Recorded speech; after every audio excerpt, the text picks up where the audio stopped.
Walker in behind. Here now, there's options in the box. Gustavo brings it 2-0.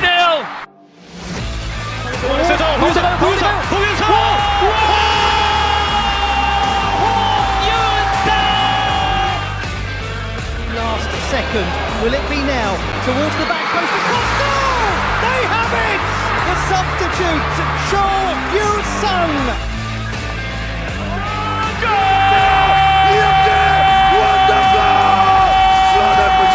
주장입니다.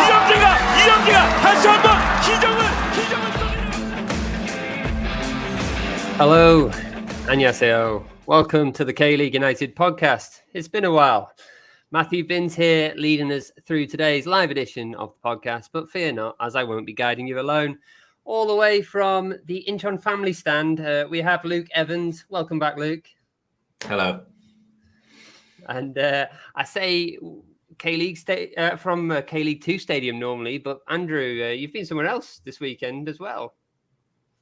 Oh yeah, I was. Well, I was actually at it is a stadium that's used in Korean football, women's football. What is the name of that team? The Incheon Red Angels. Red Angels. Yeah, that's the name. It's a mouthful. Sorry, it's a mouthful. But I went for the Korea-Malaysia rugby game on Sunday, me and about 600 other people at that stadium. So Korea won 55-5. It was interesting. The weather was beautiful. It was too early for a game of rugby, but I've seen that stadium now host women's football and rugby. So it's a great place. If anybody's living that Incheon area, it's near that Namdong. It's near where the World Cup Stadium and the ballpark is. The Namdong Rugby Asiad Stadium, whatever it's called, it's a great place to go watch a game. Great place to go watch a game, but not. Well, it wasn't Cheongnam Asan where there was an excellent game. Plenty going on there. Plenty going on, still going on, some say. But we will save K-League 2 for a later podcast, perhaps next week if you're lucky. No Paul Neat this week. He's gone to the brunch cafes of Sokcho, I believe, in search of holidaying K-League stars to harass. What's happened before.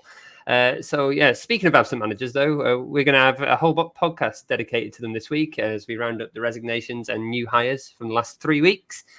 Before later looking back on the week in action from K-League 1. But first up, it's International Week, and the Korean national team have another caretaker manager at the helm. Despite my 10-episode campaign to install him in Jeonju, Kim Do-hun has taken on the Taegeuk Warriors instead for the upcoming World Cup qualifiers against Singapore and China. First of all, what do we think of this appointment? Andrew?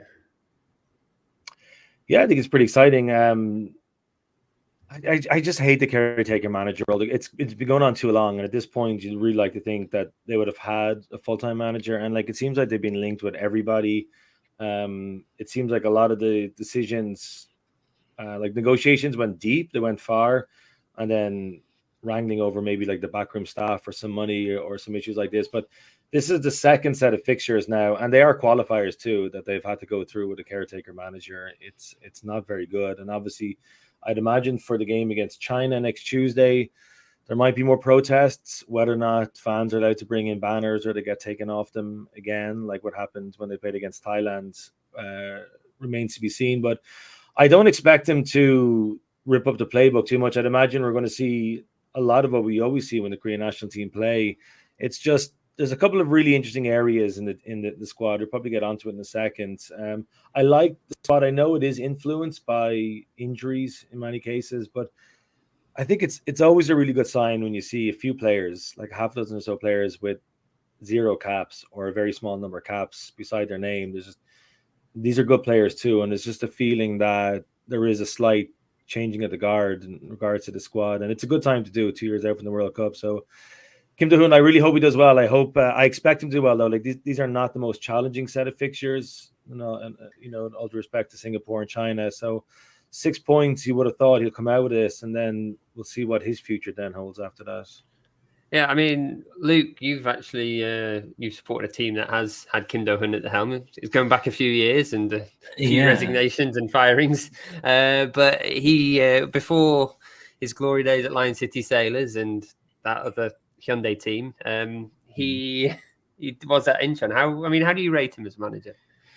Well, he was at Incheon for about a year and a half, and it was during the days of Incheon staying up late into the season and doing the best that they can. But the football was pretty exciting, and he played a good style of football, and it was before really we had any money to spend, and it was a case of getting the best you can out of the players that you had, and obviously, like sort of, we've had managers since, but I think he definitely stands out as one of the more attractive styles of football that I remember being played at Incheon while I've been watching.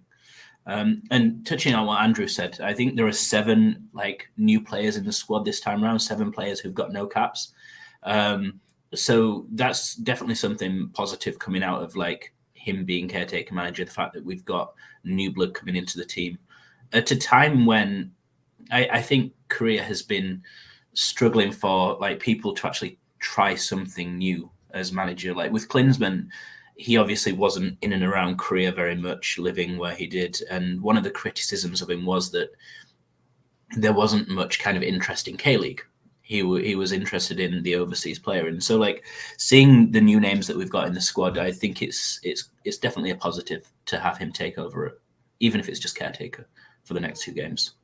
Yeah, well, let's just go through some of those new names that have made this squad. We've got Oh Se-hun. He's finally made his bow up front. We've got Bae Jun-ho, Chae Jun, Hwang Jae-won, Ha Chang-rae is in the squad, Paek Sung-uk, and Hwang In-jae as well in net. So, yeah, a number of new names. Some of those talents are players we've seen at youth levels of Korea.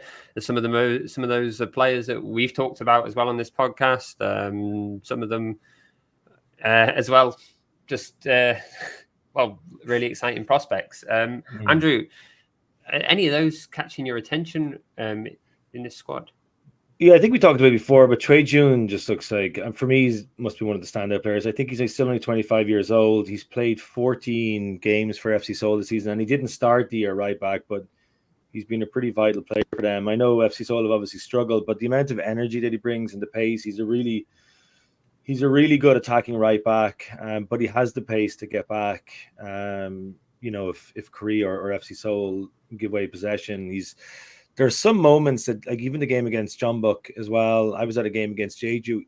He seems to be able to produce moments of it's hard to believe, like just keeping the ball in play or beating man on the outside or just finding space, flicking a ball over players. That he's able to do things from that right fullback position that you don't see too many players doing really in this league. And looking at the squad, I expect him to get a run. Like I'm trying to figure out who I would certainly start him. I would start him at 25 years old in the form that he's in. I think he's worthy of a start. I think the forward line is interesting too. The amount of change that we've seen in the forwards over the last couple of years. I mean, who would have thought the Korea would have a World Cup qualifier with Joo Min-gyu and Oh Se-hun, as you were saying. Like they only have 2 caps between them. When you think of all the strikers who have come through the system in the last number of years, I know a lot of them are injured, or there's some guys in Europe are just not seeing any game time at the moment. Like Oh Se-hun, what a time to pick up some form. I think he's got 6 goals this season, with 3 in May alone. And Machida are top of the K-League 1 at the moment. So like it's an unbelievable time to put yourself in contention for a national team spot. But I do think it means that Joo Min-gyu will definitely start the first 2 games, and hopefully he's able to get his first goals for Korea. I'd be surprised if he doesn't start the first 2 games. So yeah, like I think Trey June is like, I really hope he starts both games right back. I want to see what he can deliver on the international stage. We know what he can do with FC Seoul, and then hopefully Joo Min-gyu can get a goal that his career probably deserves. I'd also like to say as well, I am still surprised that Lee Seung-woo is not involved at this point. We talked about it before the last set of fixtures, but I think he's got, his goal tally this season, he's on course to beat last year's total of 10. He's got 8. His best season in K-League 1 was with 14 goals, and he doesn't start every game. I think he has 5 starts this season. I'm just surprised that they can't find room for him now. And it's not like he has 85 caps and he's a veteran at this point. He only has a handful of caps. He's less than a dozen caps, and he hasn't played since 2019. At this point, you would almost feel like a new player. There's just something, the face doesn't fit kind of a thing with him. And it seems to be a recurring issue with all the managers that they have. Yeah, certainly. It's a recurring issue with him. I don't particularly know what he's done to offend the KFA so much. It seems. I know he's a very much a Marmite kind of player. Some people really don't warm to him, but I mean, I think the work he's done at Suwon FC this season, the work he's done at Suwon FC in recent seasons as well. I think with this many players not called up, and I mean, we should say like players who haven't been called up include like Cho Kyu-sung, he's not in this squad. Kim Min-jae's not in this squad. Kim Sung-gyu, even though he would probably struggle in net, and Song Yong-woo's not in this squad. Do you think that there probably perhaps be a potential spot for him? But Luke, before we really dig into the exclusions, are there any players in here that you've particularly happy to see? I was looking back through like the new players. As we pointed out, there were like 7 new people in this squad. Bae Jun-ho had a very good end to the season. I think he over the course of the year he only got 2 goals and 5 assists, but the last 3 games he was like really important for Stoke, and I think it took him a while to find his feet playing in the Championship, moving to England, and the style of football in the Championship is very different to what you would find here. But he was very good towards the end of the season, and coming off a decent run of form, I think it would be good to see him get some game time. Yeah, Oh Se-hun as well, 6 goals so far in Japan, and 3 in May. It's a brilliant return, and you've got to pick players and play people who are in good form. Also, I think as well, Hwang In-jae, given that Pohang have played so well this year, he's kept 6 clean sheets, and if you're playing against a team where you would perhaps expect an easier game, maybe changing goalkeeper and giving somebody else a run out in goal isn't the worst idea. Get people to have minutes, get that experience, and then help build them up for when their turn comes permanently.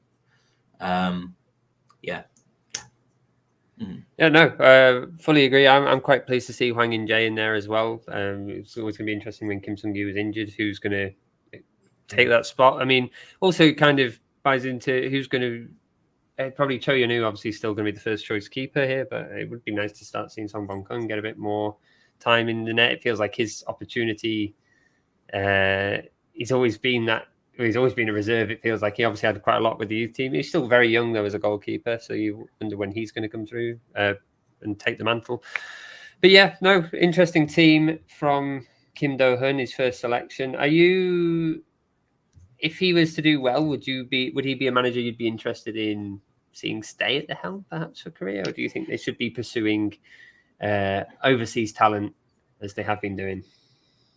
I think they should give a Korean manager a go. What we've seen in recent years is that the players who make it overseas get automatically picked by the overseas managers, because obviously there's more awareness of that. Foreign managers don't seem to be as interested in K-League perhaps as a Korean manager would. Somebody who's been here and been a manager in the league would have more of a knowledge of the players and would have more of a relationship with the clubs, and so he would know which players are coming up and who would be good to look at.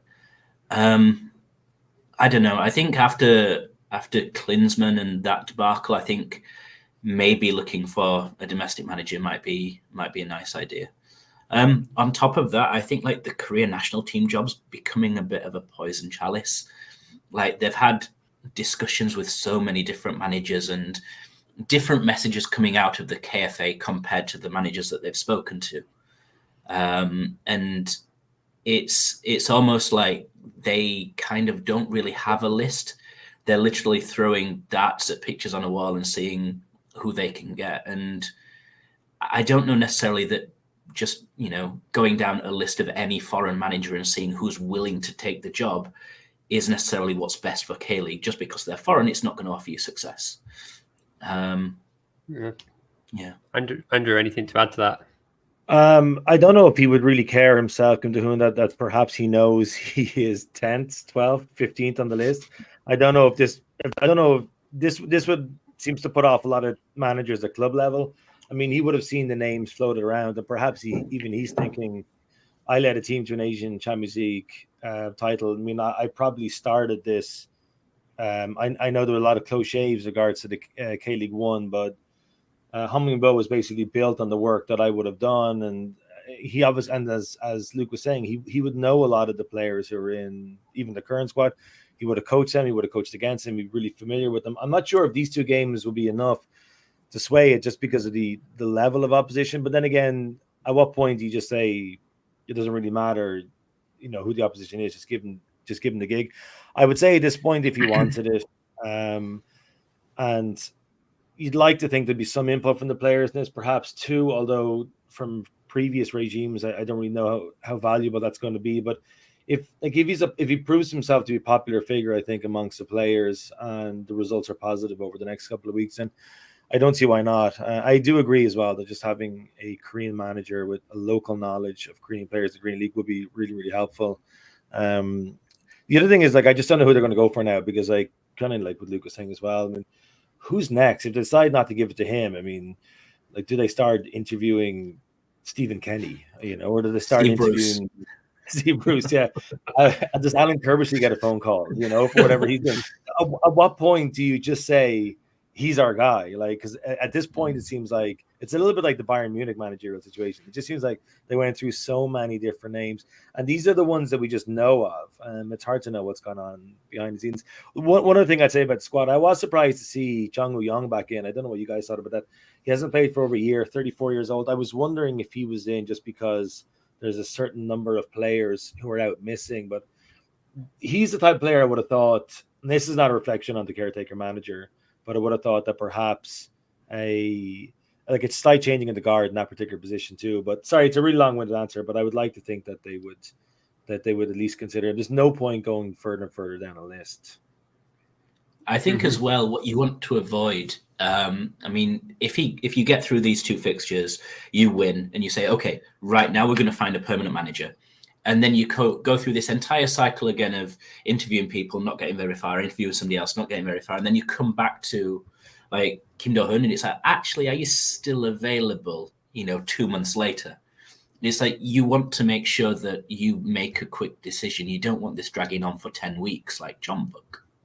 Well, yeah. Well, we're going to talk about them next, and that kind of leads me in nicely, because there are other managerial hires. But just to kind of round off the Korean national team, they have 2 matches against Singapore and China coming up. To Singapore, tomorrow at the time of recording, Thursday, 6th of June, and that's away. And you're also going to think about Kim Do-hyun's experience in Singapore, how much that's brought into him taking the helm here. It is an interesting situation that his first game is back in Singapore. Yeah.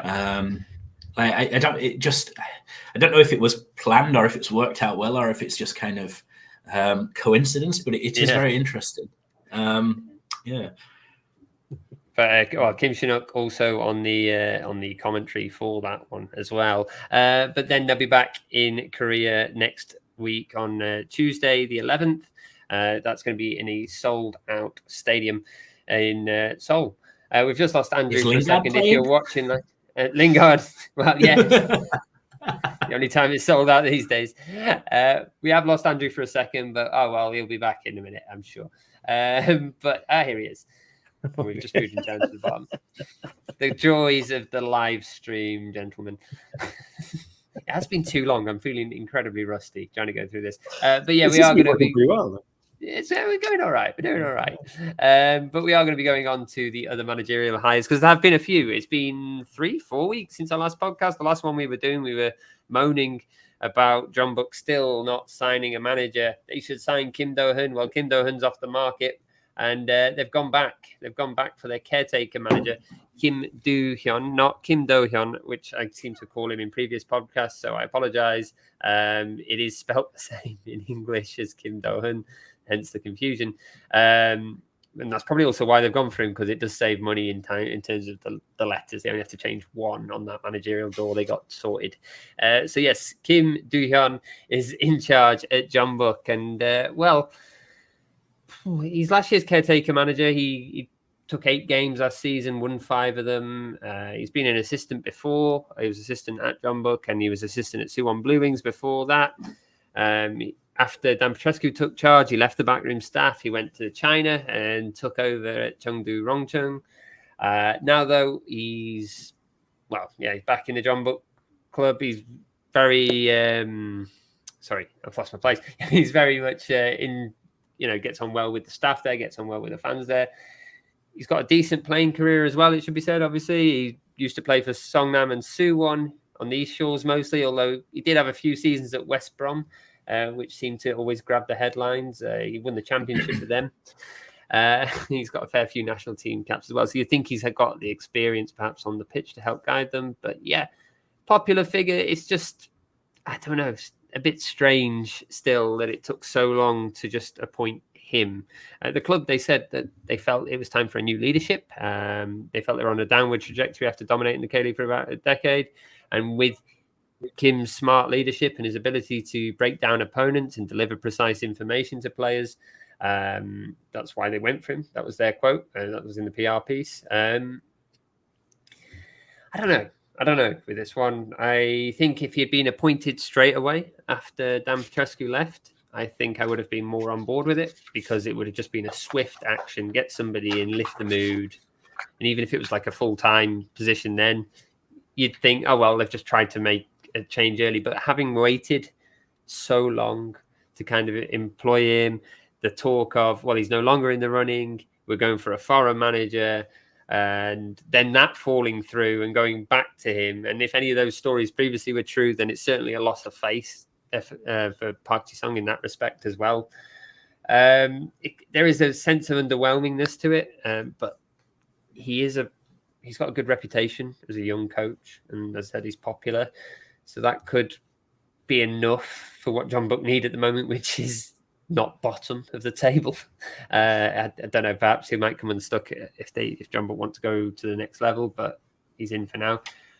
I guess so. There's the risk it might be similar to Kim Sang-sik.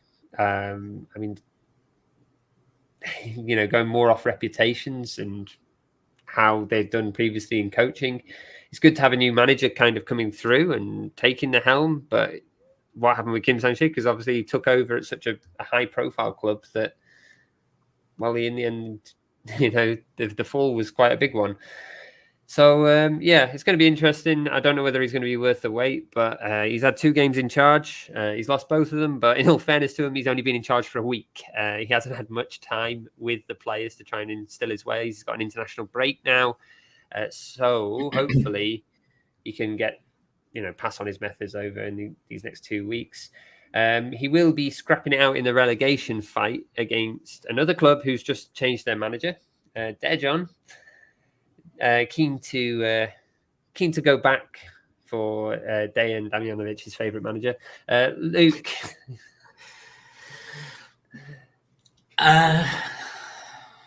Where's Paul? We talked to.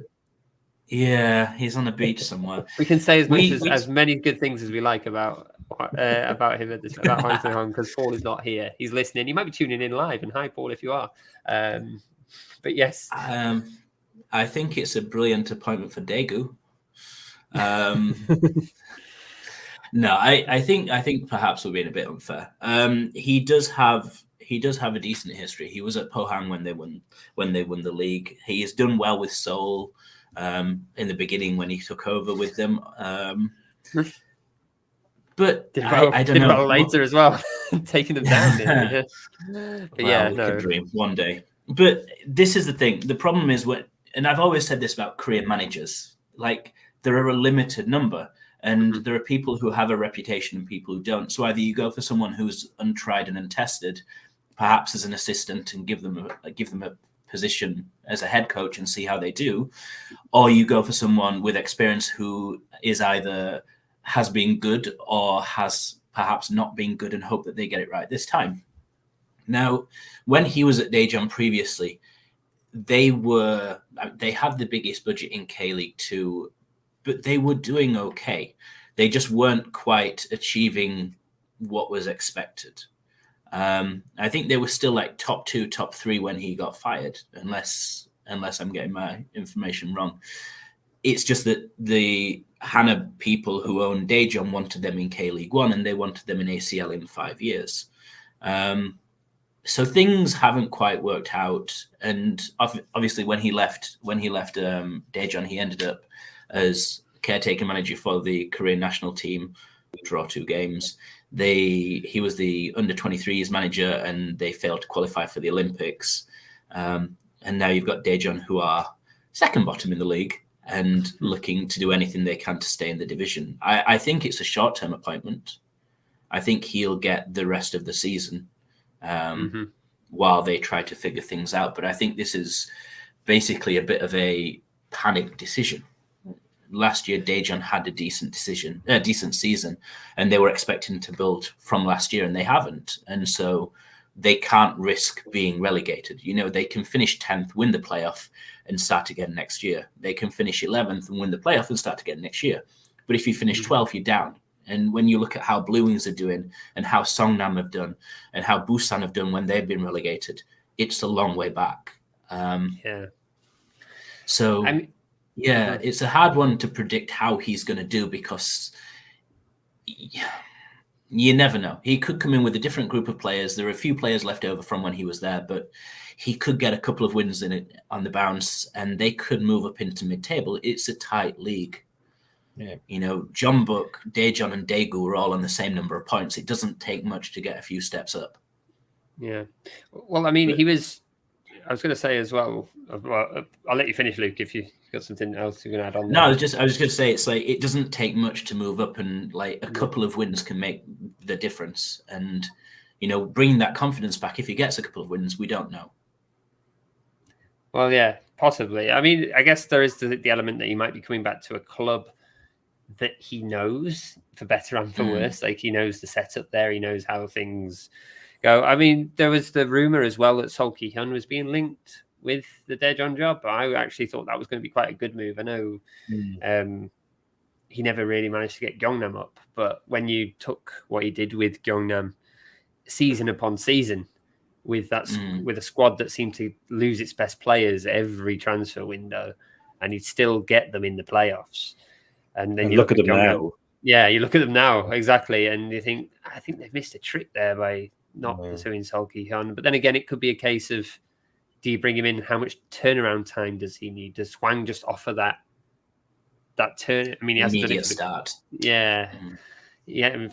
So perhaps it might just be a case of we haven't got time to waste. But I don't know. It feels a very uncomfortable appointment to me. Andrew, I don't know if you've got anything to add about this one, or you want to move on to our other managerial hire. No, I was just more enjoying jumping in on Paul Neat's Twitter meltdowns over this. I mean, I'm looking forward to seeing him in this stadium here behind me next season. We might see you in that stadium behind you as well if things keep working out the way they are. See one's coming up, yeah. Yeah, well, Anyang's taking everybody's place with looks of it. But no, I mean, I just remember we were talking about him before the games against Thailand, the doubleheader against Thailand, and conversation of like, is this guy in the running to be the full-time Korean manager? And obviously things went really, really badly for him after that. And it just seems like a shocking appointment. And again, the Sol Ki-hyun one could have been really interesting. And the other thing I remember about him as well, I know it's not exactly about him, but do you remember how poorly he was treated by Gyeongnam last season when they kind of fired him before the season was over, and they were still in the playoff hunt and stuff? And I'd be interested to know where he goes next. It's obviously not going to be Daejeon, but I still think Daejeon are going to be okay just because of the players that they have. And as Luke was saying, it probably takes 2 wins and then you're up to 7th. I think there are other teams at the bottom that have more to fear than Daejeon do, but I fully understand Paul Neat's skepticism about this appointment. It should make for great podcast content for the rest of the season. Indeed. Well, we'll extra Patreon content as well, I'm sure. Just every week, Paul's Hwangcast. But there has been another manager. Be careful with that. I know. We'll talk about names I had to be careful with later as well when we get to the FC Seoul match. But before we go on, you know who I'm talking about. But there is one other managerial hire that's happened since our last episode, and that is Suwon Blue Wings. Yeon Ki-hyun was in charge when we were last on air, and we were kind of saying, well, Suwon aren't doing too well. Well, they continued to not do too well. Some buses were stopped, and eventually Yeon Ki-hyun felt that he had to resign, and Suwon have had to install a new manager. Andrew, who's they gone for? We'll just go back to the Yeon Ki-hyun for a second, because I just think the whole the whole background to this is really interesting. I mean, firstly, he stepped down. It was a couple of minutes before midnight on May 25th. The Blue Wings surrendered a 1-0 lead late on against Soliland. I think if you're going to lose 3-1 at home to Soliland, it might be time to pack your bag as well. A change in the dugout at that point felt utterly inevitable, and I feel like the club actually flunked the responsibilities by not terminating his contract the previous week when they lost late on against Cheongnam Asan. Like, I have no evidence to back this up, obviously, but I highly doubt that decision was made out of respect for a club legend. By the time Yom had stepped away, there was obviously considerable anger amongst some of the fans, and they didn't want him to say. There was that video of him appearing before the fans after the Soliland game to apologize, and there was quite an amount of noise going on in the background. So he was appointed in late 2003 when the club was on the brink of relegation. They'd already flushed through 2 managers. Results improved, and the 3 of us were at that game in the Seoul World Cup Stadium, which they won in the penultimate weekend. Optimism was high. Survival was in Suwon's hands. All they had to do was beat Gangwon on the final day of the season in front of 30,000 fans to avoid automatic relegation. A draw would have been enough if Suwon FC had been beaten at home to Jeju. As it transpired, they drew, they got relegated, and the performance was insipid. It was a performance of real poverty. So this gets us then to the winter, which is where the main problems happen. Alarm bell should be ringing. 2 terrible decisions were made. Terrible decision number 1, Suwon offered him the full-time job. And terrible decision number 2, Yom accepted the full-time job. I don't know who or if indeed anybody was advising him at the time, but he should never accepted a job. This is a guy who had a front row seat to how much of a basket case that club has been over the last number of years. And if you want a serious career in management, he should have left Suwon, developed his identity elsewhere, and then if he's good enough, become the next manager or the next manager of the Blue Wings. To think that he was the man who could sort out the problems, I just thought it was crazy thinking. And it seemed like he led with his heart as opposed to his head. And we spoke about this on the season preview. It felt like Suwon were champions in waiting, but there was a giant Yeomgi-hoon shadow hanging over their aspirations. He settled on that 4-2-3-1 early, and one initial problem he had, and it's going to be if they can fix this going forward, is that their centre backs kept getting a habit of getting sent off, and then their fullbacks are always injured. There was a sense of there's no continuity or partnership building when you have defenders who are serving bans and fullbacks who are getting injured. Added to that, all of the defenders seem to have an embarrassing gaffe in them in every game, and Yeomgi-hoon was unable to sort that out. 2 defensive midfielders, one of them, like Lee Jung-sung, he seems to be pretty popular to Suwon fans. I've seen some Suwon fans calling him the Korean Declan Rice, which I think is an astonishing claim. And I wrote recently in one of the articles about Suwon that the amount of goals they concede in the league, and a lot of it comes from Lee Jung-sung not following the men who are running into the box. He doesn't seem to identify where the danger is. He always seems to be ball watching, not really picking anybody up. And every time he shifts position or he looks around him, it's always too late. And there's a guy who's coming unmarked in, just like Bruno Mata did in that Cheongnam game, which kind of started the snowball effect of towards the end of Yeomgi-hoon's management. So look, the last 6 games, they lost 5, they drew 1. They lost every game they played in May, which was 5. And in that time, they only scored 2 goals. Inevitably, Kim Yeon's form has kind of slid, and Mulic just isn't reliable up front. The problems are mounting, and obviously he wasn't capable of sorting them out. So the new man is Byung Sung-wan. He opened with a respectable 1-1 draw away to Busan at the weekend, although Busan seemed to lose every single home game. There was a slight shift in tactics. They had 3 at the back with 2 wing backs, I guess making it 5 out of possession. The Blue Wings didn't play particularly well, but after 5 losses on the bounce, I think they'd be grateful to come out of Asiad with a point. Decent in the first half, unlucky not to score early through Kim Joo-chan. But after they conceded the first goal, there was a worrying collapse, and Busan could have scored 3 or 4 in the space of about 20 minutes in that second half, but still they got out of it. They got out of a point. So Byung Sung-wan, 44 years old. He bookended a playing career in Korea. I played for Ulsan, Busan, Songnam, and Anyang, and in between all that, he had 5 seasons in Australia. Hoping to get him on the podcast one day. Maybe he'll give an exclusive interview to K-League United if he speaks a little bit of English there. This is his first senior job at professional club level. He has worked his way through the age grades at Songnam, and then was coach of the Korea under 15, 16, and 17 levels. It's a bold move, but from what I've seen, generally, it's been well received by a lot of the Suwon fans. He obviously has way more experience than his predecessor does of actually being in the changing room and managing players. But he needs to manage expectations of a really big club that does seem to be slipping further and further into irrelevance. Yeah, it's going to be very interesting to see if he can, step up at a club that has such as expectations, like you said, such a big reputation, and we'll see. Because Suwon, they don't want to be stuck in K League 2 forever. They don't want to go the way of Songnam. So we're going to move on. We're not going to talk about Songnam next because we're going to move into K League 1 as well. I'm doing great at this live show, lads. It's been so long. We're going to have a quick break, though. I'm going to regather myself. Is this a real break? Yes, this is a real one. This is not the 30-second one. I can't remember which one is the 30-second one. We're going to find out, though. So don't go anywhere.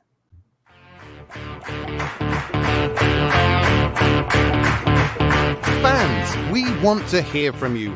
You're encouraged to email KLU at info@kleagueunited.com or tweet at KLeagueUnited with any questions, comments or reactions. Or ask directly during one of our live shows.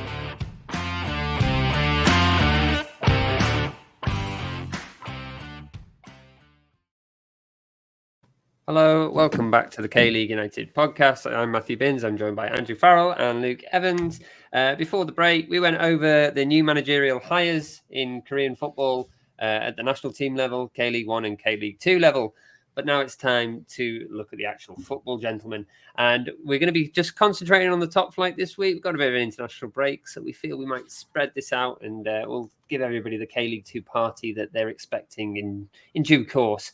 But K-League 1 only this week. And, well, it was an interesting weekend. A big top-of-the-table clash, actually, down in Gimcheon to kick things off. Gimcheon versus Pohang. Andrew, did you catch any of this? I did, yeah. It was the game I saw most of over the weekend. Gimcheon 3, Pohang 1. It was a wild game, a game of two halves. Very little of interest in opening 45 minutes. But the second period was a lot of fun. And as you often see in Korean football, K-League 1 and K-League 2, most of the action was condensed into the final 10 or 15 minutes of the game. And again, I'm not talking about Cheongnam Asan versus Cheonan here. We're talking about Gimcheon against Pohang, which had its fair share of drama. I'm going to kind of skip through some of the things that happened because approaching the 90th minute, Pohang's J takes a dramatic tumble in the box. His team are 1-0 down. So it's a bit of a rant here about VAR, refereeing. I don't know if you saw it, but I didn't think it was a penalty. And the referee had a great view. He waved play on. And as at a first viewing, I thought, great call. Then the usual thing, you see like the finger going up to the ear. Okay, here we go. Watching it back several times, I still think he made the right call. But once VAR intervened and he was called to the side, you just knew the decision was going to be overturned and the penalty was awarded, which was converted. Get back onto that second. Minutes later, he awards a penalty to Gimcheon at first viewing. Again, it looked like the right decision watching it live. And in fact, like it looked way more clear. The first one, again, the referee had a good view of it. But again, he was asked to go and view the monitor. This time he didn't overrule his decision. So he did with the first one, but not with the second one. The problem is that the penalty or the foul took place in the 91st minute, and it was 7 minutes of waiting around for a decision to be given. And so 7 minutes after the initial contact, the ball is put in the back of the net and Gimcheon are 2-1 up. It's just taken too long. And that's why you see goals scored in the 97th minute, obviously in the 99th minute. Like if it's clear and obvious, it should be clear and obvious. I just thought that the referee's decision at the time was spot on. It should have been a penalty to Gimcheon. The fact that we had to wait 7 minutes, but the original decision still stood, it's not particularly good. I mean, it made for a dramatic ending for sure, but you'd like to see things like this sped up a lot more. Gimcheon's third goal was pure class and a great counter-attack goal. Their opening goal came from a free kick move. Pohang fell asleep a little bit. All the players were expecting a free kick to be lobbed into the box, but they played it short and caught out the Pohang defense. I guess one positive for the Steelers, though, is that Jorge managed to score his first goal for the club. He started on the bench, but he converted that penalty that was awarded in the 91st minute, and he smashed it down the middle. You could just see how much of a release that was. He was waiting for that moment for a long, long time, and maybe that's a start for him. And he goes on a bit of a run, a few goals the next couple of games. The result does mean, though, that Pohang drop below Gimcheon and they fall down to third because obviously Ulsan also won. this was their heaviest defeat of the season, i.e. they lost by more than 2 goals, and it's the first time that they conceded 3 in the league this season. I get the feeling it's a bit of a one-off because the end game was so hectic and so chaotic with the VAR interruptions. But last season they were the only genuine contender to Ulsan, but I don't think anybody really felt like it was much of a championship race. So Pohang have got to be a little bit careful here because there are teams breathing down their neck, not just Gimcheon, but also Suwon FC and Gangwon. So up next for them is a team we've talked about a lot so far today, Daejeon Hanshin, and they'll need to win that game to get back where they feel like they need to be up towards the top of the table. But good game, really good second half, a lot of drama at the end, but too many annoyances with VAR, I think.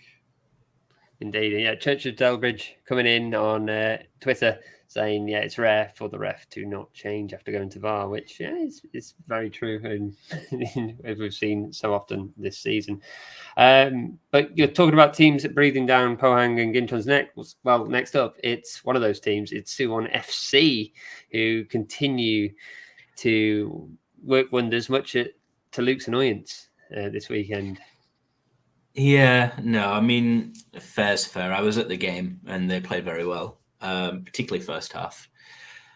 I remember, I think it was when we were doing the teams that have impressed and teams that have not impressed podcast, and I picked Suwon as a team that had impressed me, and I said, like, it wouldn't surprise me to see them top half come the end of the season. I think they could challenge for ACL. And here we are, like, maybe a month or so later, and they're still going and they're still doing well. I was impressed with how they played, but I was equally unimpressed with how Incheon played, and I think it was kind of a perfect storm for Incheon. Incheon lined up with Mpoku in the middle, which after his man of the match performance against Ulsan was quite good to see, but it did mean that Jerso was on the bench, because we have 4 foreigners, 4 non-AFC foreigners, and it's a case of picking and choosing who we can fit in, and I don't quite think the manager necessarily picks on performance as much as he picks on reputation at the minute. We had a decent back 3. I think it's the strongest back 3 we have, but it's not a fast back 3. And the first half, Suwon came out really, really quickly, and we couldn't keep up with their breaks. They absorbed a lot of pressure, and they hit us on the break, and it was really good. EJ1 was fantastic. Anderson and Isangu up top, just really, really quick. And by the time we were talking about ball watching with the Korean Declan Rice, by the time the Incheon defense knew who they were supposed to be marking, they'd moved and they were in behind. They had quite a few opportunities to score, but to go in 2-0 at halftime, I think I tweeted that it feels like the Gangwon game again, where we just capitulated and we weren't able to get going, really. It was an interesting match of styles where you have Suwon, who are very, very quick at moving the ball forwards, one touch, play it into space, people run onto it. Whereas Incheon play with possession, but it's constant sideways and backwards passing.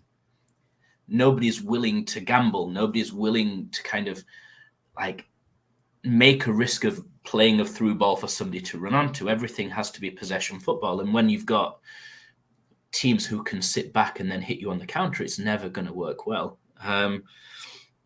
It was frustrating. Second half, Incheon were a bit better, but Suwon took their foot off the gas.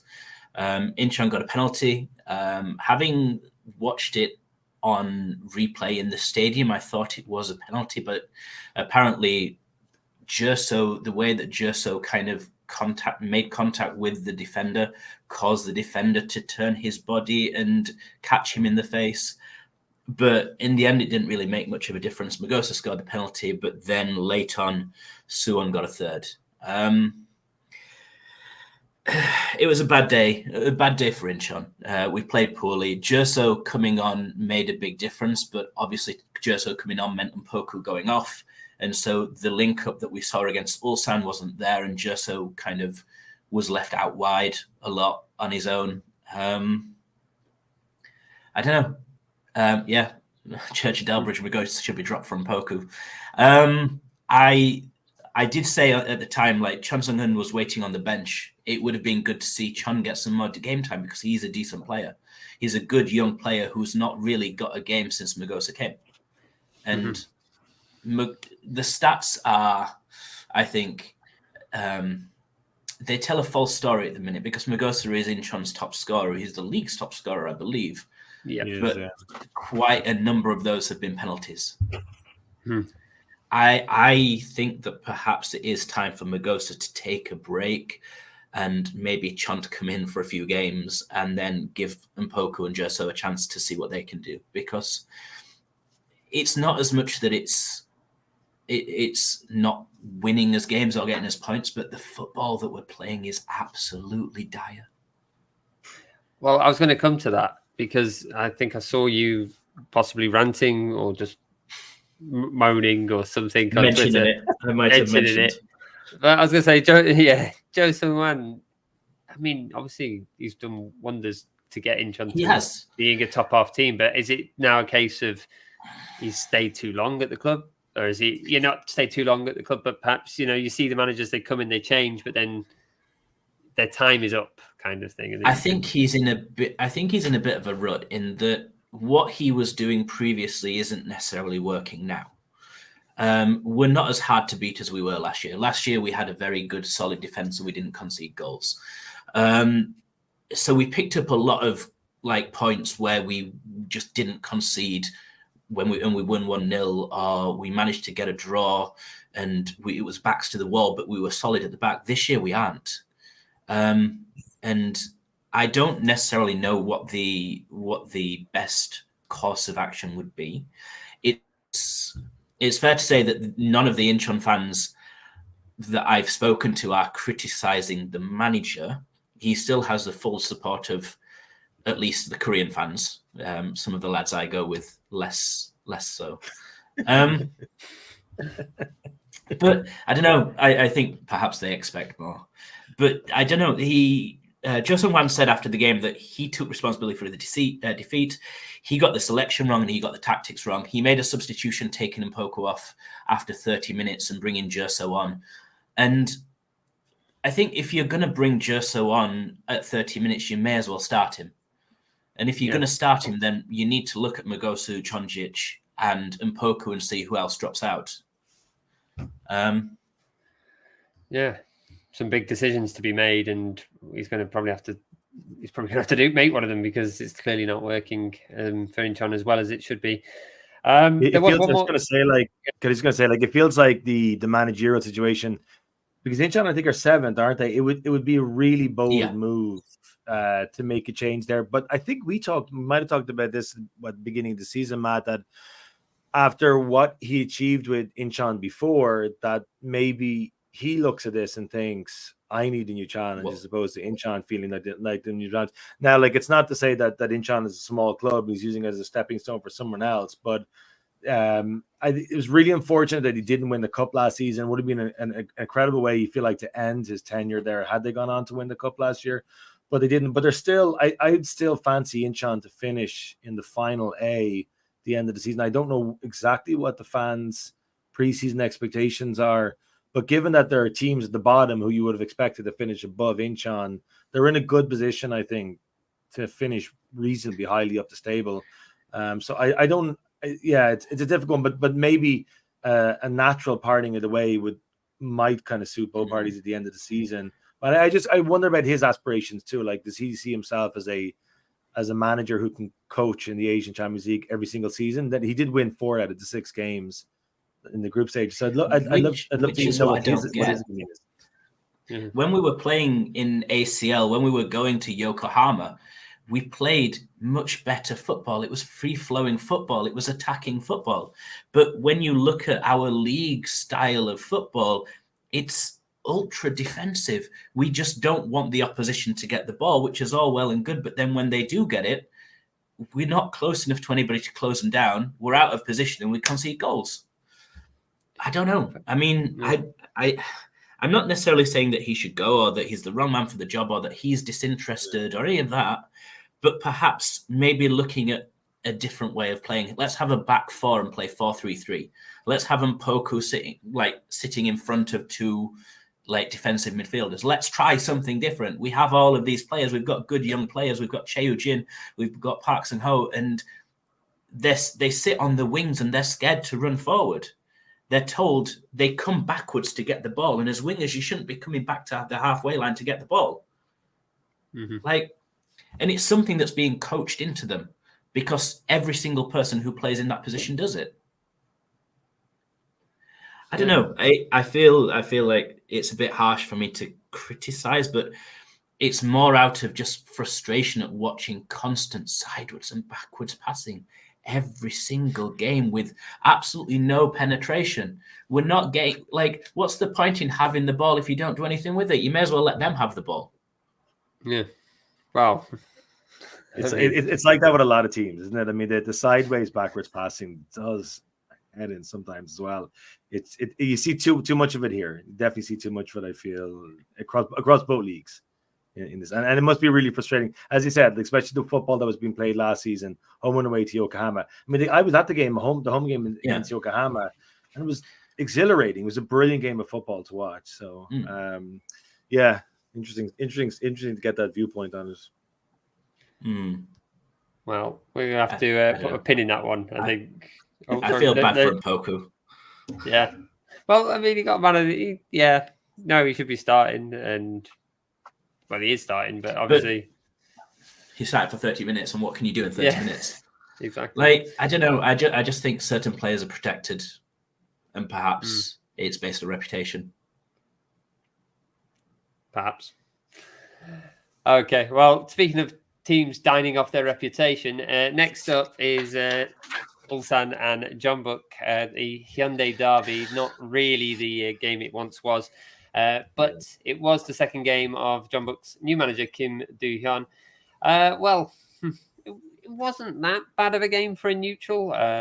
Jeonbuk seemed to set up defensively initially. It was a 4-1-4-1 on paper, but more like a 5-3-2. So, nice to see a manager thinking about how a team should set up. Ulsan, they were a 4-4-2 to begin things. Didn't start too badly. Jeonbuk actually, I mean, if you want to buy into the stats, and that's all I've got these days, Jeonbuk actually had a higher XG than Ulsan, but I'm sure that's not really going to comfort the players after losing it at the death. It was also, worth questioning as well, as Ulsan, they did seem to have the better chances to score. When you watch the highlights from that game, it's all Ulsan. It's hardly any Jeonbuk chances. Ulsan even had a goal ruled out offside, Joo Min-kyu. It was typical Jeonbuk getting to the 70-minute mark, 80-minute mark. They're not going to be able to hold this because they've not been able to hold anything all season. And, it's to this point I was mercifully allowed to get in the car and drive somewhere. So I didn't actually see what came next. I had to catch it up on highlights. But, Ataru Osaka, he was the one to strike the decisive blow. He did well to intercept the ball in midfield from Lee Young-jae. Then he found a way past Nana Boateng. He moved it into the centre of the park. He played it out wide where Ji-sung, that's another game. Sang was out there lurking. Then played it out to the edge of the area for Osaka to convert unopposed. It's not really a lot to learn from Jeonbuk, other than the manager is trying to think tactically. It is too early in his tenure. It was only 4 days in. But I guess Ulsan, they're not at the scintillating best, but they're still continuing to get these results. And, they move to the top of the table with Pohang losing. So, it was just, I don't know. I don't get excited about the Ulsan derby that much these days. There were so many of them as well for a while, but it just did seem rather underwhelming at the end of it. But that kind of wrapped up the Saturday. I don't know if you had anything really to add to that, Andrew, because I know you were while you were messaging me about it. I don't know whether you were watching it or just taunting me. But yeah, nothing really. No, I was watching that game. Yeah. I was watching. I had the same opinion as you. I went to see Ulsan against Jeonbuk last season in July. It was the most humid, disgusting July game of football I'd ever been to. But I remember Ulsan won close enough to the end, right in front of where we were standing, and that pretty much sealed the deal. That was in late July, I think, and I think that pretty much wrapped up the title for them. But but it was exciting to be there because the stadium was basically sold out. Munsu was about 40,000 odd people or 35,000 people at the game. But when this particular fixture came up, I think it's knowing where Jeonbuk are on the table. Even though I didn't have anything to do with the weekend, I didn't consider jumping in a train to go down to Ulsan to watch it. It does feel like there are other games like Cheongnam Masan versus Cheonan City FC that are more interesting to go and watch these days, I'm afraid, than the Hyundai Derby. It is a pity, but maybe, like maybe in a couple of years, maybe Jeonbuk need a couple of years down towards the bottom, and then we'll fall in love with that particular fixture again, because it was great to be there last season, but I didn't feel the need to go down this year, I have to say.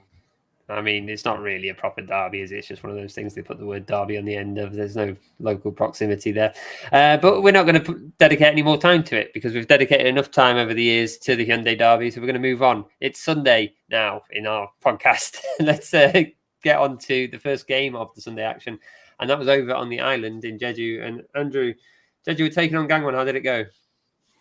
I think it's time to buy a Gangwon jersey, lads. I'm going to jump on. I want to jump on that particular bandwagon. When I saw them against Incheon, like that 5 or 6 minutes before halftime, I know Luke was standing in the terraces for that game, but the 5 or 6 minutes before halftime was as exciting as I've seen any team play in K-League 1 so far this season. And at times against Jeju United, Gangwon were unbelievably exciting to watch as well.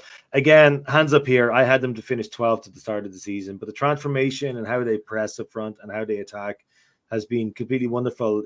Just like what Luke said a few minutes ago about Suwon FC, the quickness of moving forward. I don't think we saw that at any point last season with Gangwon. Last season, the games were so sleepy. They didn't concede any goals, but they just didn't score any goals either. But after 16 rounds of the K-League 1 season, Gangwon are in 4th. They are 3 points off the top. And I think even more importantly, because they're not obviously going to win K-League 1 this season, it's not that the 3 points off the top. It's the fact that the gap to Gwangju in 7th, which is obviously the first place outside of the final A, is 9 points. They have a 9-point cushion to defend if they want to finish inside the final A at the end of the season.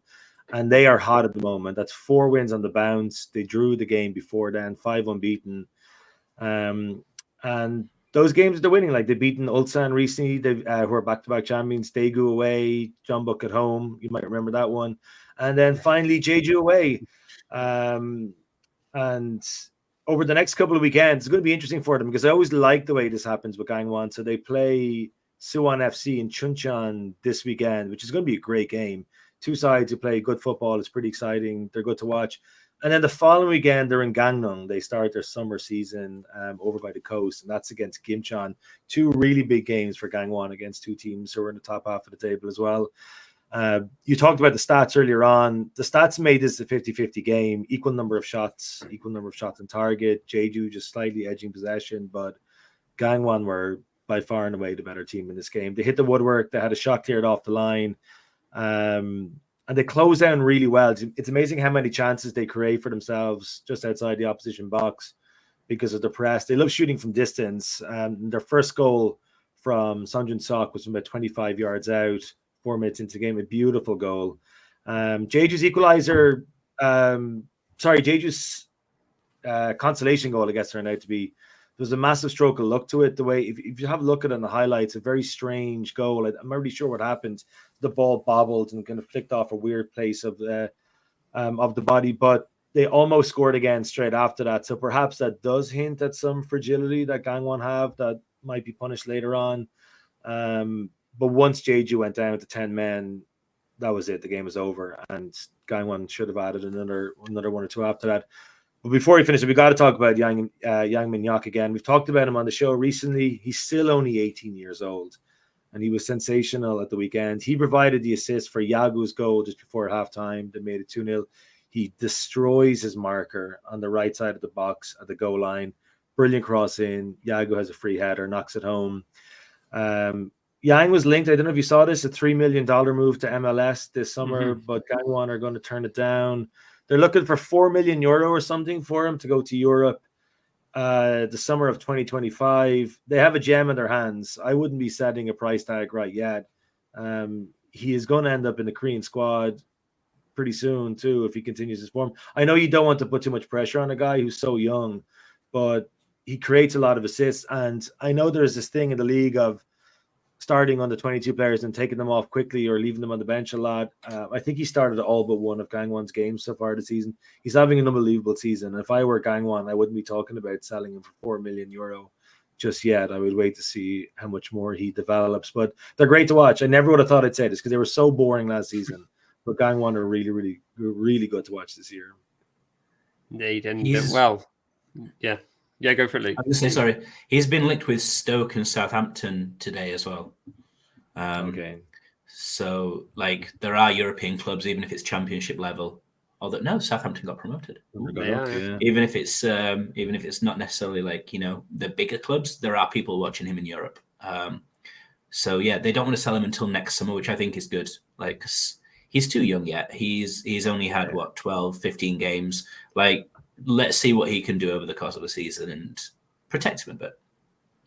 Indeed, I think I was going to reiterate something similar. Yeah, you want to, you know, on one hand, you want to see these bright stars go over and do well at some point, but it is very early in his career, and it'd be great just to see him light up this league for a little bit longer and see how far he can go. Well, speaking of teams that, well, you know, Gangwon obviously doing very well last season and this season, not so well last season. Daejeon, Paul's not here, and Daejeon win. Luke. Okay, I'm going to do my best enthusiastic face. Yeah. Okay. No, I watched. Oh, that is brilliant timing. Luke is frozen. Brilliant timing. Somebody's spying on me. You're back now. You're back. Paul tacked it. He just cut it. Get back to your cocktails, Paul. So I actually watched this game, and it's a bottom two game. You think it's going to be all out, exciting, like everybody's going to have a go because nobody wants to lose the game. Daegu should have been 4-0 up at halftime. I don't know how at halftime it was still 0-0. Daegu absolutely hammered them. They had 62% possession over the course of the game. They had 14 shots. They had 3 or 4 very close-cut chances. Edgar missed essentially an open net. And they had like so much of the ball and created so many opportunities or like so many chances in the final third that they could have legitimately been 4-0 up at half time. And so the longer it stays 0-0, the more you're thinking like, well, with all of this, Daegu are going to kind of like get antsy about it. They're going to press too much. They're going to push or they're going to lose concentration. And it's exactly what happened. Malapa scored for Daejeon, and it was their first win in 6. And I don't know how they did it. Like Leandro was very good in the last 15 minutes for Daejeon, but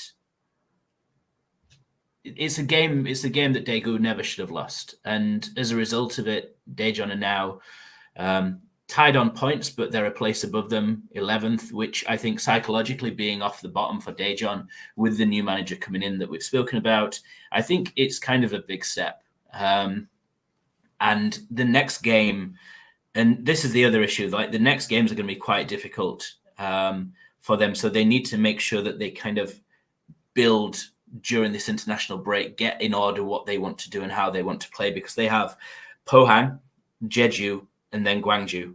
And those are 3 tough games for Daejeon. And you're looking at that and you're trying to work out how many points are they going to pick up? How many points would they be happy with? And I mean, even just one win, I think from those 3 games, you'd say would be a decent return. Like if you can get 4 points or if you can get like 2 wins, perhaps, it would be very, very good. Daegu, on the other hand, they host Jeju. They play Jeonbuk, who have a new manager apparently, and then they're away at Ulsan. So it's really interesting at the bottom of the table because you have Jeonbuk in 10th. You have you don't need to pause. You have Daejeon in 11th. I am doing. It was brilliant when they were bottom. Yeah. I have screenshots and everything.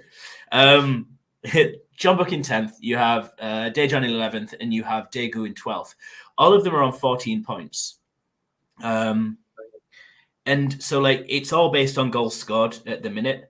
Daegu have lost 8 games, which is the same as John Buck, which is the same as Daejeon. So it really is perhaps those 3 teams who you're going to be looking at doing a Suwon Blue Wings, Gangwon, Suwon FC, all trying to avoid bottom position. I'm still hopeful that Seoul might get pulled in. That'd be great. That'd be brilliant. Imagine if John Buck and Seoul went down. Oh, yeah. Wouldn't it be great? Great for the K-League too. Wouldn't it be great if Anyang went up in place of Seoul?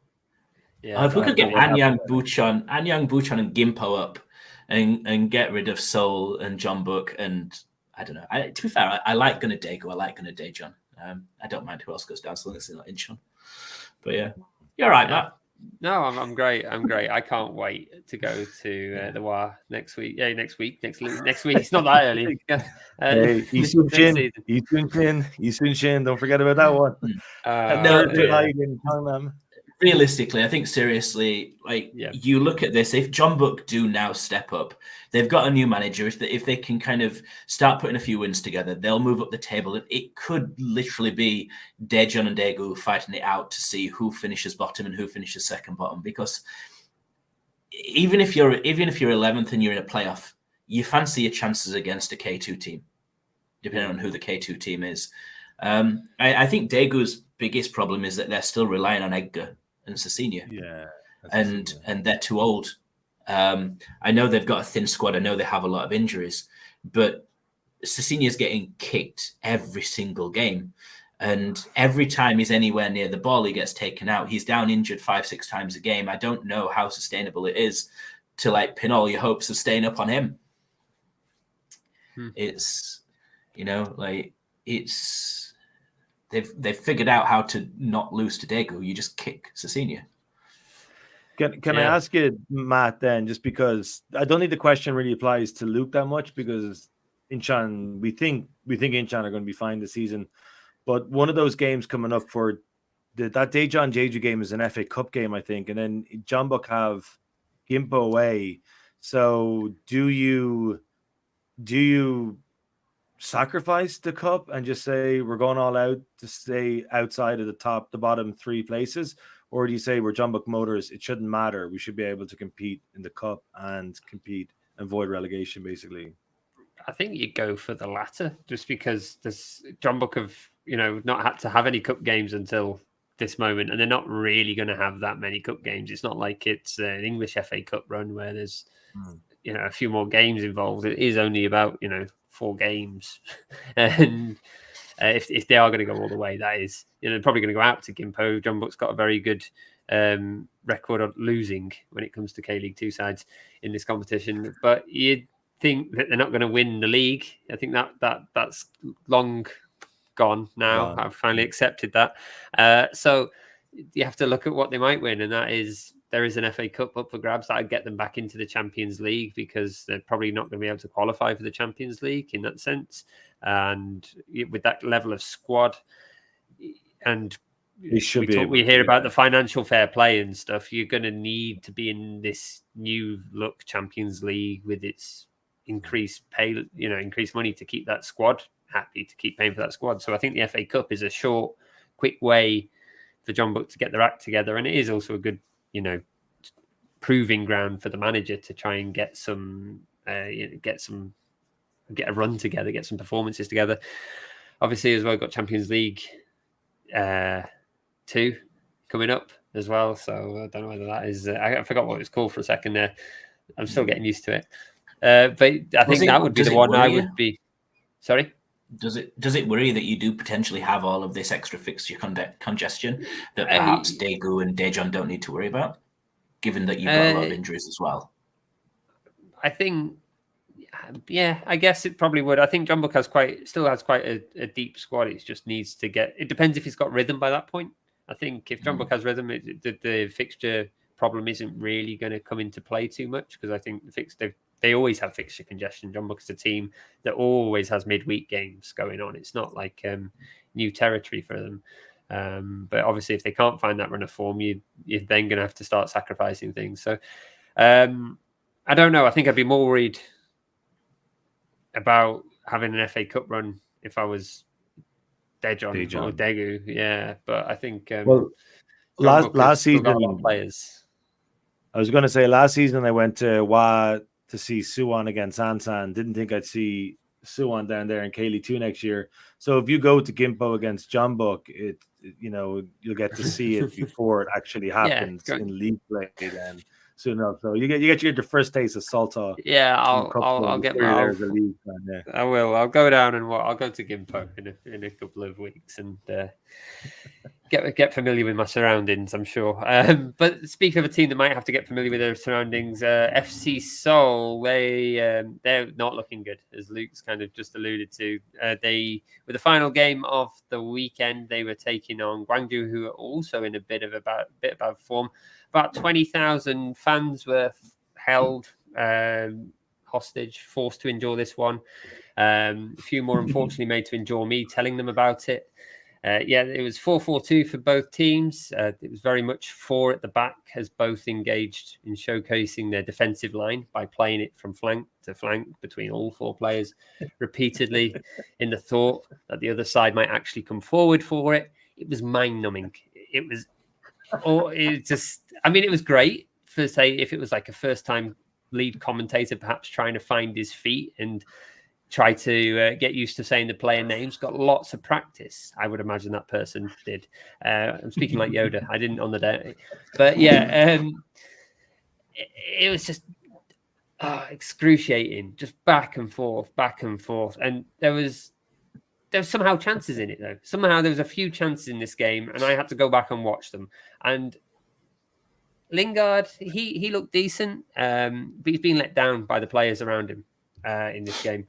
He's having to drop so deep to wrangle the ball off his own pass-obsessed defence to then try and create something. It did have a long-range pass, about 15 minutes. It found Im Sang-hyuk. It was looked like a positive sign of things to come. Im Sang-hyuk smacked it against the crossbar, and you think, okay, Seoul might be onto something here. They might be able to find a way through. Lingard got a shot away. But then Gwangju, they got a goal. It was born of a cock-up. It was a chip, but watching it again, it's just kind of a slice chip that it gets over the defense and it gets squared into the path of Egon E, who scores into the open net, rather. I mean, the commentator wrongly declared it offside. It was that sudden and unknown, but it was a goal. And yeah, so Gwangju took the lead. Besides conceding, Seoul's most dangerous threat then turned out to be the centre-back, Kwon Wan-kyu. He had a header disallowed. He's a defender who needs to look at the Romanization of his name, because it doesn't come up as smooth as you like in front of you. But yeah, he had a header disallowed from a Ki Sung-young free kick, and then 5 minutes later he then scored a corner, also delivered by Ki Sung-young. And you think, well, Seoul 1-1 going into half-time. They'll come out the second half, and they came out and they just did it again. They just passed it, defense. Gwangju thinking 1-1's fine. Gwangju eventually succumbed and made some substitutions. Gabriel Thiago and Beckham Mikkeldatz being 2 of the influential players that came on. Gabriel being the one that set up Mikkeldatz to get the winner. And Seoul just did nothing then afterwards. You're thinking, you've got to put people forward. You're losing at home. Go forward, attack, and just nothing. The ideas have dried up. They've got, and at the end, like 91 minutes, there was 8 minutes injury time, because of course the referee was having a laugh on VAR.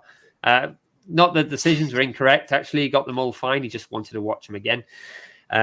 Because we all love repeats. And so there's 8 minutes. You've got Lingard on, who's playing well. And, you can say, oh, well, he's not fully fit. You take him off. 8 minutes left in the game. He can get through 8 minutes. He's not injured or anything. He takes Lingard off for Kim Joo-hyuk, a 18-year-old who signed from Osan High School in the middle of the week. And Seoul made a big fuss about signing him on their Instagram.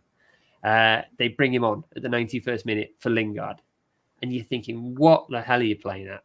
It's like a last roll of the dice from Kim Ki-dong. I don't know what he's thinking. He's played that, and Kim Ji-hyuk was his 31st player, because I did the math while I was counting passes between defenders. 31 players he's fielded this season. I know there's been injuries to contend with at Seoul. There's also been the Under-23 Asian Cup, where he lost 4 players to that.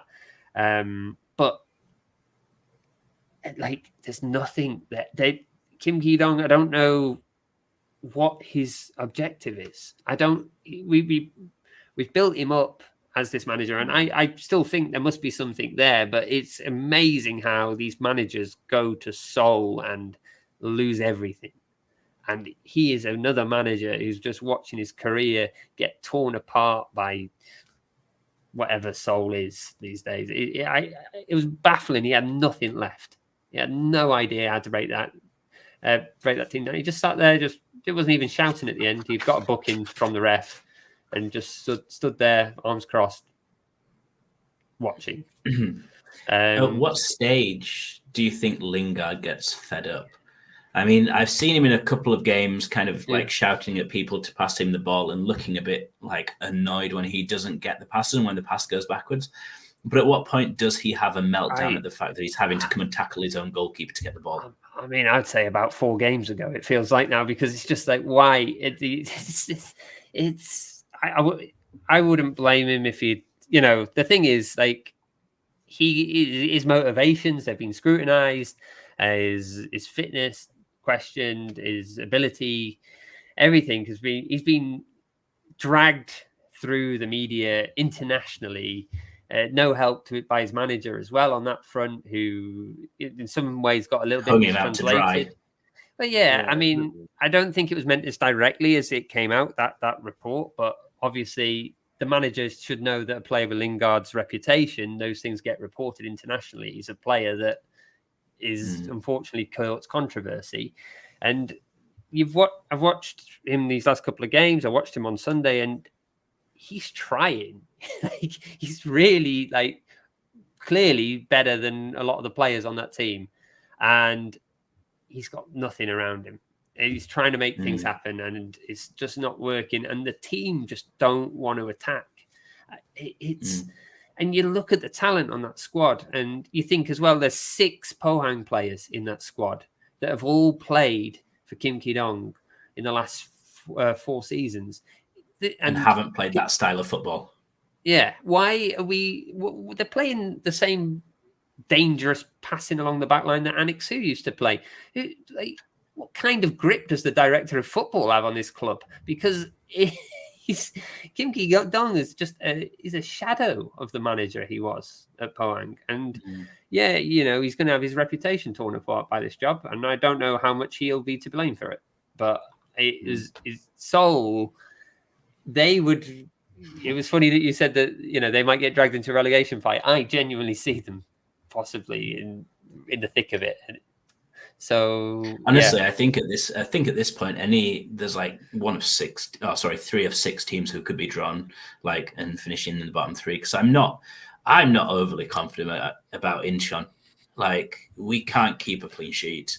Like, there's nothing that I've seen to suggest we're going to win any games with flowing attacking football the way that we're playing. Gwangju seem to not know what they're doing. Seoul don't know what they're doing. Jeonbuk are having a great season. Daejeon, Daegu, that's half the league. The bottom half is where it is. Like, that's the place to be. Like, it feels like everybody's fighting to be the worst team at the minute. Who can play the least attractive football? I thought after the last couple of years, with Songnam going down and Suwon going down, I thought there was like a realigning of the bigger clubs. Like, we don't want to happen to us what just happened to Songnam and Suwon. And I thought that's why we're going to see Suwon FC, Gangwon, and maybe Gimcheon, Jeju struggling at the bottom. But it's almost like they had a look at Songnam and Suwon, thought, we could fancy a bit of that, like maybe a couple of years dodging relegation looks like a bit of fun. We might fancy a bit of that. The thing is, out of the teams that are at the bottom, with the exception of Jeonbuk, Seoul have more than enough quality to stay up. I know that doesn't really count for anything. no team is too good to go down. Anybody could go down. But it would be, because I've seen a couple of Suwon fans on Twitter wondering at what point do they stop this Kim Gi-dong experiment. But it's not like they were unbelievably successful before he came, and he took over from a club that was at the top. So it feels a little bit like the John Book situation, like, but even worse, like they've flirted with relegation a number of times in recent seasons, and it looks like they're going to be down there again. So what's the point in bringing in the next hottest Korean manager if he can't even sort out the mess? You wonder how deep the problems go with that particular club. Whereas if they could go down, it just feels like it's the end of an era for that club, and they maybe retain some of their players too long, and they just need like a great overhaul of the squad. If Seoul go down with internationals, current internationals, former internationals, guys with loads of caps to their name, it would be an unbelievable embarrassment, really. I think even finishing in the bottom three would be an absolute shock. But they do seem to be heading in that direction. Yeah. We can hope. Yeah, I was just going to say we can hope. But, no tears has been shed either. Yeah, that's it. We're gonna end it on that bombshell, I think, and because we've kept under an hour again, lads. And I've been getting texts with like updates of the time. Oh no! Well, I'll let you. I'll let you all. Extra time. Well, like a Cheongnam Asan game. It's a VAR. It's an hour plus 21. It's fine. Yeah, exactly. All right, but I will wrap it up there. So if you if you want to get more from us, you can on patreon.com/K-League United. Lots of things going on over there at the moment. Survivor is still, there's only 2 people left now. 2 teams. Well, 2 teams. There's Paul left. I think Paul scraped through, and I think it's Omar is left in. So there's some. It should. Yeah, I just hope that they don't keep picking the same teams. We'll see how it goes. Maybe a couple more weeks. Yeah, lots of things going over there. You can listen to this podcast, obviously, over on Spotify, Google Podcasts, all the places where you get your podcast. You can follow us on Twitter, YouTube, Instagram, the other places. Maybe not so much. No TikTok dances, unfortunately, yet. But that's it from me, Matthew Binns, from Luke Evans, from Andrew Farrell. Thanks so much for listening. Goodbye. Cheers. Thank you.